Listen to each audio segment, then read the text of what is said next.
સાતલપુર તાલુકાની લુણીચાણા ગ્રામ પંચાયતના સરપંચ પદના ઉમેદવાર અજમલજી વેરામજી ઠાકોરનો ચૂંટણી પ્રચાર પૂરજોશમાં। પાટણ જિલ્લાના સાતલપુર તાલુકાની લુણીચાણા ગ્રામ પંચાયતના સરપંચ પદના ઉમેદવાર અજમલજી વેરામજી ઠાકોર વિકાસના મુદ્દાઓને લઈને ચૂંટણી પ્રચારમાં પૂરજોશમાં। લુણીચાણા ગ્રામ પંચાયતના સરપંચ પદના ઉમેદવાર અજમલજી ઠાકોર ચૂંટણી પ્રચારમાં લુણીચાણા ગામમાં શુદ્ધ મીઠું પીવાનું પાણી, યુવાનો માટે રમતગમતનું મેદાન, સ્પર્ધાત્મક પરીક્ષાઓની તૈયારી કરતા યુવાનો માટે લાઇબ્રેરીની વ્યવસ્થા તેમજ રોડ, રસ્તા, સ્ટ્રીટ લાઇટ, ગટર સહિતની વ્યવસ્થા કરી આપવાની સમસ્ત લુણીચાણા ગ્રામજનોને બાહેધરી આપી રહ્યા છે। મેરામજી મુકમ લુણીચાણા ગ્રામ પંચાયતના ઉમેદવાર તરીકે ઉમેદવારી નોંધાવેલ છે। ગામના વિકાસ કાર્યો અધૂરા રહેલા છે, એના માટે ઉમેદવારી નોંધાવી છે। ગામ લોકો મારી સાથે છે અને મને જીતનો વિશ્વાસ છે। બોલો।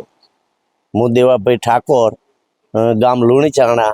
અમારા જે સરપંચ શ્રી નવા ઉમેદવાર છે અજમલજી, અને અમારા બહુમતીથી ગામ એમને ચાહતે અને ચાહે છે, અને મત એમને બહુ જંગીથી જીતાડવાના છે।